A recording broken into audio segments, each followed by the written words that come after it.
Hello, I'm Annette Young and welcome to a very special edition of the 51%. This week we're in a rather cold New York City where more than 8,000 people have turned up to attend the UN Women's Summit. They're marking the 20th anniversary of a landmark gathering in Beijing where 189 countries agreed to roll out a series of global initiatives designed to empower women. So we're asking, just how far have we come since 1995? According to the UN, progress in the last 20 years has been slow and patchy.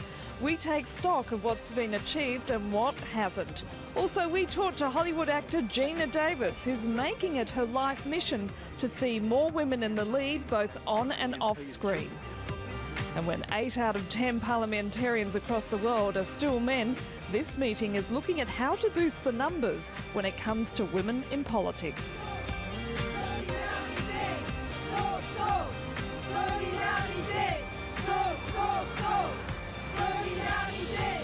So we took to the streets and asked people, what does it mean to be a woman in 2015?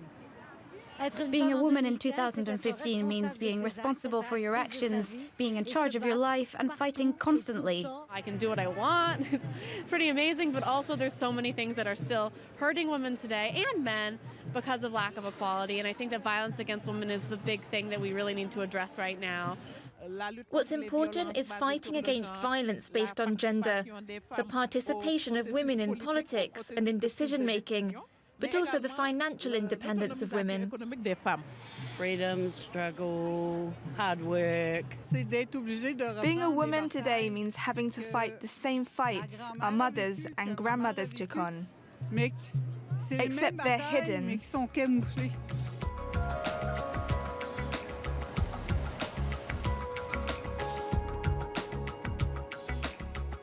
It's not every day the UN headquarters here in New York see so many women. And many of these conference delegates are celebrating the fact that life has indeed changed since 1995. For instance, more women than ever are now participating in the workforce, and we're seeing more girls sitting in classrooms. But we still have a long way to go yet. According to the UN, a child born today will have to wait until she or he is 80 years old before they see gender equality in economic participation. Hoisting its flag in Beijing, the UN was preparing for a landmark conference on women, the largest it had ever organised. 189 countries and 40,000 participants, all keen to improve the situation of women across the globe. If there is one message that echoes forth from this conference, let it be that human rights are women's rights and women's rights are human rights once and for all. A platform for action was drawn up, a blueprint for women's empowerment, with 12 aims for the 2 decades that were to follow. It included equal access to education, fighting poverty, and preventing violence against women. 20 years on, the UN's official for women says the results are mixed. We have seen some progress, very uneven and very slow. In education, for instance, most countries made tremendous progress, and we saw lots of institutions that countries created to address gender equality, but implementation has not been as good as the laws. As for violence against women, the UN says 1 in 3 females are still likely to face physical or sexual abuse. It is more dangerous in some countries to be a woman than to be a soldier when there is a conflict, because the conflict targets women to humiliate them, to rape them, to kill them, and that is why the majority of people who suffer when there is a conflict or a disaster, it's women. Back in 1995, governments pledged to achieve gender equality by 2005. No country has succeeded yet. Now the UN says it wants to reach 50-50 parity by 2030, a goal which will still need to see a rapid pace of reform if it's to be met. She appeared in that seminal film Thelma and Louise. She's been nominated for an Academy Award. She's even won a Golden Globe for her work. She also went on to portray the first female President of the United States in the American television series Commander-in-Chief. And in her spare time as well, Hollywood actor and producer Geena Davis has set up an institute for gender in the media, and she joins me here today. Geena, thanks for being with us. Thank you. Now, from what I understand, you were at home, you were watching television with your young daughter, and you were appalled by the low number, basically the lack of female roles that you saw. Now, it's one thing to be appalled, it's another thing to actually go out there and establish an institute. Right. And I didn't intend to do all that in the beginning, but I did. As you said, I noticed right away that there seemed to be so few female characters and what's, made for little kids. But when I started mentioning it around town, I'm in the industry, so if I'm meeting with a producer or director or studio executive, I would say, hey, have you ever noticed how few female characters there are in G and PG movies? Every single person said, no, that's not true anymore, that's been fixed. And I was thinking, that's not what I see. So that led me down the whole road of getting research on the subject and then, making it sort of my second profession. So what is the impact on society when you don't see women on screen? When the female characters are hypersexualized or very narrowly stereotyped or not an important part of the plot or simply not there at all, the message is, which goes in unconsciously of course, that women and girls are less important than men and boys, that they don't take up half of the space in the world, right? And kids consume media so much, more than anything else except sleeping.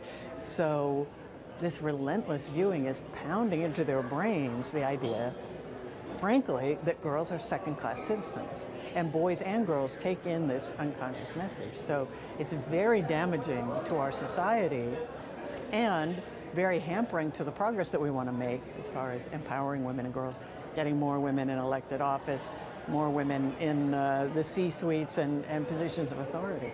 So what's been Hollywood's response to your institute? Gratifyingly, their response has been incredibly positive. They are stunned by the research because, as I said, they really thought the problem had been addressed. And when they realize how few female characters they're showing in their movies, they're appalled, especially since it applies to what kids see. So we've had a tremendous response, and we're starting to see movies and TV come out that we know that we've impacted. Now, women do get a raw deal in Hollywood, don't they? There's lesser roles to begin with, but as they get older, it becomes even more of a problem. How do you change that? I wish I could in time to help me. Maybe I'll just do this nobly for future generations. But it really is true that idea that the older you get, the fewer parts there are. It really happens to be true. The numbers show that.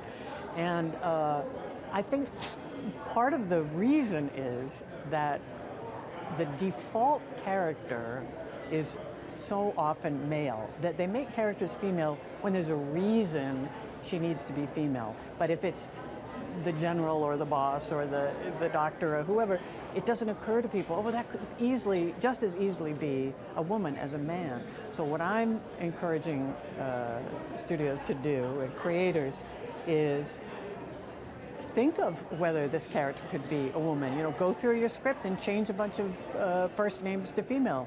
And now you've added a bunch of female characters. So, and women are a market force to be reckoned with, aren't they? It's true.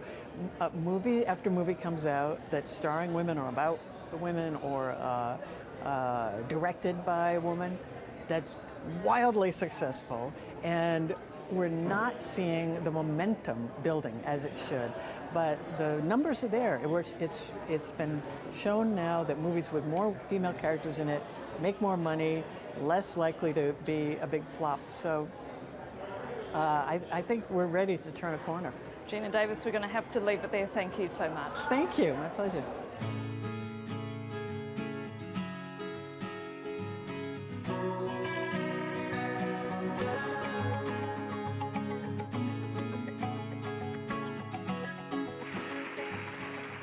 the key themes in this summit is how to boost the number of women political leaders. And nobody embodies that hope more than the woman behind me who's just about to speak. And I'm talking, of course, about Hillary Clinton, who's tipped to run as the Democrat candidate for the White House. So if indeed she does run for presidency and actually succeeds, she'll be joining a very small and elite group of women heads of government or state. A much anticipated speech from the woman tipped to run for president. Scandals aside, the crowd was keen to hear from someone who's forged her way in international politics. Deep-seated cultural codes and structural biases continue to hold back the full participation of women and girls and expose them to discrimination and abuse. Equal representation in decision-making is one area that's seen considerably less progress than others. In January 2015, there were only 10 women filling the role of head of state and 14 as head of government. And at the current pace of progress, there's a long road ahead. Inequality between men and women has reduced by only 4% during the last 9 years. At this pace, we'll need 82 years to eliminate existing discrimination. The number of women in parliament has doubled. However, this figure is still very low. Only 22% of MPs around the world are female, ranking highest Rwanda, which boasts the most female MPs in the world. The Nordic countries are also renowned for their progress, with an average of 41.5%. That's compared to just 15.7% in the Pacific region. In France, despite gender parity legislation, Parliament is dominated by a three-quarter majority of male MPs, an environment in which sexist attitudes are still shamelessly aired. Even when women do attain these decision-making roles, there's still the battle of turning around the deeply rooted prejudices they face.